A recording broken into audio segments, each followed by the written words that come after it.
کہ یہ بھارت جو ہے مسلسل منہ پر کالک کیوں ملتا چلا جا رہا ہے؟ دیکھیں، جو صحیح فیصلوں کا جو فائدہ ہوتا ہے، کنسسٹنٹ ایفرٹ جو ہوتی ہے، اس میں اگر ٹائم لگتا ہے تو تباہی اور بربادی کے پیچھے جو فیصلے ہوتے ہیں وہ بھی بہت عرصے سے لیے جا رہے ہوتے ہیں، اور پھر الٹیمیٹلی چیزیں جو ہیں وہ دھڑام سے گرنا شروع ہوتی ہیں۔ یہ جو پچھلی بھی ٹھیک ہے ایسی ہی تھی، لیکن یہ جو کرنٹ ان کی مودی کی رجیم ہے اور یہ جو بی جے پی کی گورنمنٹ ہے پچھلے 11-12 سال سے بیٹھی ہوئی، اس نے تباہ و برباد کر دی ہے۔ فارن پالیسی بھی، اپنی جو ڈومیسٹک ان کا سب کچھ ہے، کوئی چیز بھی جو ہے انہوں نے اس حال میں نہیں چھوڑی ہے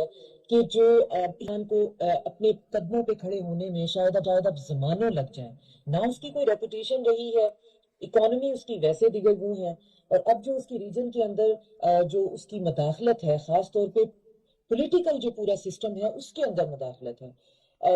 وہ اب اس طرح سے اوپن ہو رہی ہے۔ ہم تو اس کے بارے میں لکھ بھی رہے ہیں، ہم تو بتا بھی رہے ہیں، ہمارا تو باقاعدہ حکومتی لیول پہ بھی ڈوسیے بھی دیے جاتے ہیں کہ ایون پاکستان کے اندر بھی یہ ٹارگٹ اسیسینیشن جو ہے انڈین اس میں انوالو ہوتے ہیں، کرواتے ہیں۔ نجر کی آپ نے بات کی، پولو پہ اٹیک ہوا تو یہ کینیڈا امریکہ تک بھی گئے، ساؤتھ افریقہ اور ایون افریقہ میں بھی یہ پیچھا کرتے ہیں۔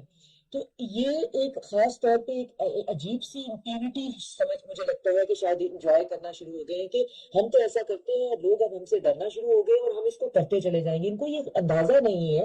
کہ اس طرح کی حرکتیں جو ہیں ان کی بچی کچی جو تھوڑی بہت عزت ہے اس کو بھی تباہ و برباد کر دیں گے۔ آپ نے دیکھا کہ حسینہ واجد جو ہے وہ $1 ملین کے ہون کر کے اور کس طرح سے اپنے ہی بندوں پہ گولیاں چلوا کے وہ بھاگ گئی اور حکومت ایگزائل میں چلانے کی باتیں کر رہی ہے۔ پوری کی پوری ایک یوتھ کی ایک ایکٹیویزم تھی جس نے حسینہ واجد کے آؤسٹر میں بہت بھرپور کردار ادا کیا ہوا تھا۔ اب چن چن کے ان تمام یوتھ جو پولیٹیکل لیڈرز ہیں ان کی اگر ٹارگٹ اسیسینیشن اس طرح سے ہوگی، اور اگر انڈیا سمجھتا ہے کہ اس میں بھی اس کے پاس امپیونٹی ہوگی، تو یہ اس کی بہت بڑی بھول ہے۔ اپنی تباہی کے جس راستے پہ وہ چلا ہوا ہے، اتنی ذلت جو ہے، مجھے لگتا ہے کہ عام جو انڈین عوام ہے ان کو کھڑا ہو جانا چاہیے، ان کو بات کرنی چاہیے کہ یہ جو فاشسٹ رجیم ہے اور یہ جو ہندوتوا کا کانسیپٹ ہے